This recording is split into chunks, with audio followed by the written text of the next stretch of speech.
Adai, खुलुमबाय मा नाम आङो औ मिजिला मा लिरो हाजवारि लामाया मासिम मोजां जागोन नोंसिना मोजां जाबाय गोसोआ गोजोननाय मोनगोन गोजोनबाय बबेयाव लादों दंफां माबा बन लानानै दखानाव होयो आङो मा दखान सिथाव सावो सिथाव नाङोना नाङो ओमफ्राय माबा न'फोर मोनगोन ना मोनाखै न' मोनबाय अरुनदय मोनो आं बा लामायाबो मोजां दालांबो मोनबाय लामाबो मोनबाय न'बो मोनबाय जेबो सिन्था गैला दा सानदों प्रमद बर' सारनिसिम जोङो मोजांखौनो बुंनो सानदों मानि थाखाय मोजां बुंगोन मानो होनबा जोंनि फरायनायाव हेफाजाब होदों माबायदि हेफाजाब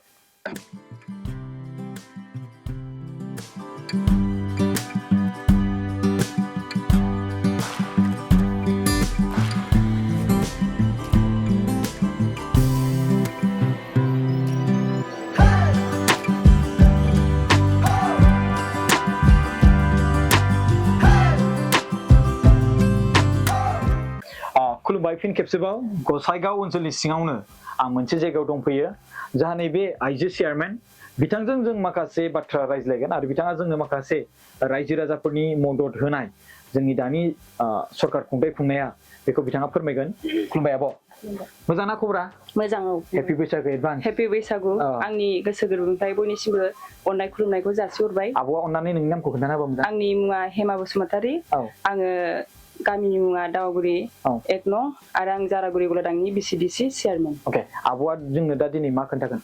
दिनै जोंहा बेवहाय आइजोफोरा गोबां सुबिदा मोनदों बिटिआर गभर्नमेन्ट प्रमद बर' सार सरकारनिफ्राय दा जोंहा बेयावहाय अनसुमै सेल्फ हेल्प ग्रुप दं आरो जोंहा गेवलां सेल्फ हेल्प ग्रुप दं मिथिसा सेल्फ हेल्प ग्रुप दं दा बिथांनिमोना आइजोफोरा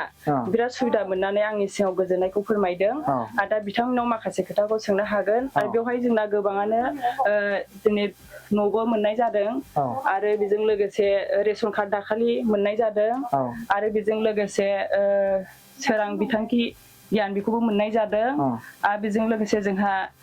बिटिआर सरकार प्रमद बर' सारनिफ्राय अनसायनायाव मोनदों जोङो 25,000खौ मोननो हादों दा जोङो माखासे बिथांनि आइजोफोरनाव सोङोबा माखासेखौ मोजां जासिगोन बेखौ आं सोंनो थाखाय गुरै खावलायबाय अके थेंक इउ स खुलुमबाय आयं मोजां मा नाम नोंना रथिमा बसुमतारी रथिमा अके ओमफ्राय नोंनिया आंना सुखस्रि नार्जारी मा मोनगोन मोनाखै मोनदों नालाय मोनदों नोंसिना सेल्फ हेल्प ग्रुपआ 25,000 मोनगोन ना मोनाखै नै आब'आ खोन्थादों मोनदों होननानै मोनबाय मोनदोंना आरो अरुनदय मोनदों आच्छा ओमफ्राय बिनि गेजेराव दानि मानगोनां प्रमद बर' सारनि सरकार दैदेननायखौ मा बुंगोन नों मोजां अके ओमफ्राय नोंना मा नाम आंना समायना बसुमतारी लामाफ्रा माबायदि मोजां आरो दैनि फेसिलिटिस माबा थांगासिनो दं बानायगासिनो ना जाबायानो ओमफ्राय दैखौ हगारथ'वाखै जाबायानो जाबाय अके थेंक इउ खुलुमबाय अके खुलुमबाय आब' मोजां मा नाम नोंना मा आंनि नामा सन्दा नार्जारी आं 2 नाम्बारखौ लादों आंनि नामा मुस्रि प्रकाश नार्जारी हा ओमफ्राय बिनि गेजेराव नोङो मा बुंनो सानगोन जोंनि मानगोनां प्रमद बर' सारखौ प्रमद सारखौ मोजांखौनो मोनो मानो होनबा बेनि थाखायनो जोङो गोबां सुबिदा मोनगासिनोबो दङ जोङो दा सेल्फ हेल्प ग्रुपआव 25,000 थाखाखौबो मोनबाय ओमफ्राय मा होनो बे मेसिनबो मोनदों अके नोंसोरबो मेसिन मोनदों मोनदों आं सोंनोसो बावदों नै बिथिंजायबो मेसिन मोनदों जाहैदों माने मोनदों ओरैबो मेसिन मोनदों ना खुलुमबाय मा नाम जोंहा आंहा सोमस्रि बसुमतारी मा नाम नोंसिनि सेल्फ हेल्प ग्रुप नामा मिथिसार मा नाम मौसुमि नार्जारी सेल्फ हेल्प ग्रुप नामा जहरना सेल्फ हेल्प ग्रुप नोंसिना एक्सट्रा आं हारसिङै दं नों हारसिङै आच्छा नोंसिना सेल्फ हेल्प ग्रुपआ मा 25,000 मोनगोन नाखै मोनदों होनबाय दानि मानगोनां प्रमद सारखौ मा बुंगोन माने सारा दा मोजाङानो सेल्फ हेल्प ग्रुपआव 25,000 बिदिनो होदों आरो माखासे बिदिनो मेरला स्किम होनानै होदों आरो मा बुंबावनो बेनोसै दे न' मोनगोन ना मोनाखै मोनदों न'बो मोनदों अरुनदयबो मोनदों बिराद मोजां मोनदों जोंहा मोनदोंना अके खुलुमबाय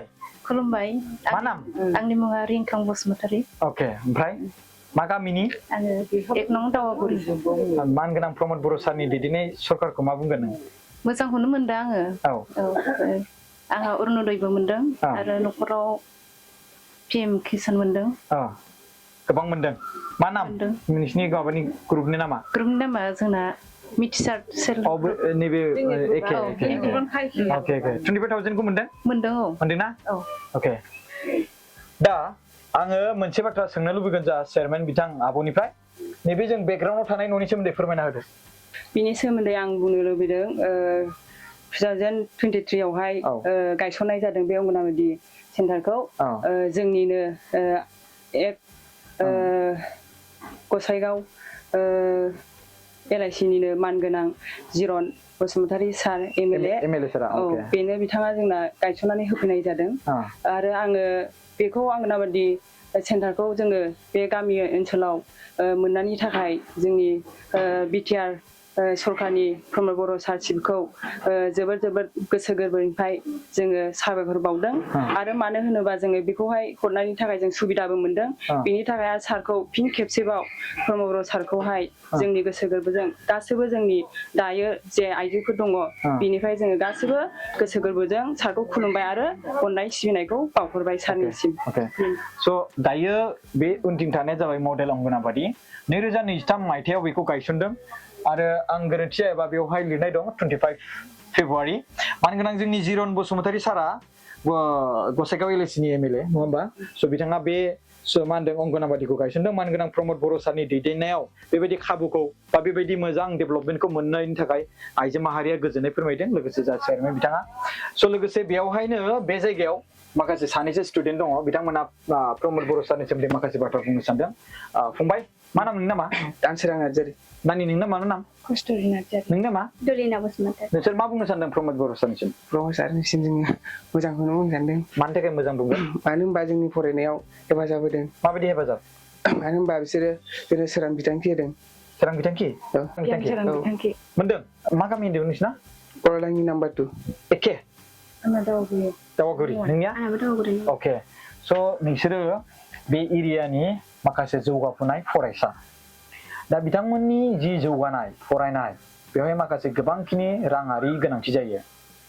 गोबां माखासे सुबुंफ्रा फरायनायावहाय गावनि बिमा बिफाफ्रा फिसाजोफोरनो राङारि मदद होनो हाया जायो माखासे रांखावरि आंखालनि थाखाय जेराव जोंनि मानगोनां प्रमद बर' सारा सोलोंथाइनि बिथिङाव गोग्गो खालामनो थाखाय बिथांमोननि फरायनायखौ मोजांसिन खालामनो थाखाय मोनसे गियान सोरां बिथांखि मिशन खालामदों एग्जाम्पल बिथांमोन साथाममोना जोंनि भिडिअ खालामनायखौ नुनानै बुंदों आदा आंबो बुंनि भिडिअ बानायनायावहाय मानो होनबा प्रमद बर' सारा जोंनो मदद होदों आरो मदद मोननायखौ आं सिरि थाया बेनिखायनो नैबे फंबायमोनहा आवगायबोदों आरो बेवहाय आं बेखौनो सोंनाय जादों थ' बिथाङा बेबायदिनो गोबां फरायसाफोरखौ मदद होदों राङारि मददजों लोगोसे माखासे फ्रि कचिं होदों UPSC फ्रि कचिं होदों स' बिनि थाखाय गोजोननाय थायो आरो लोगोसे आंबो सासे बर' फिसा हिसाबै बेबायदि मदद होनायखौ नुनानै आंनि गोसोआबो गोजोननाय मोनो थेंक इउ स' माच जों बिनि थाखायनो प्रमद बर' सारखौ जोङो गोजोननाय जासियो नङा होमबा थेंक इउ खुलुमबाय थेंक इउ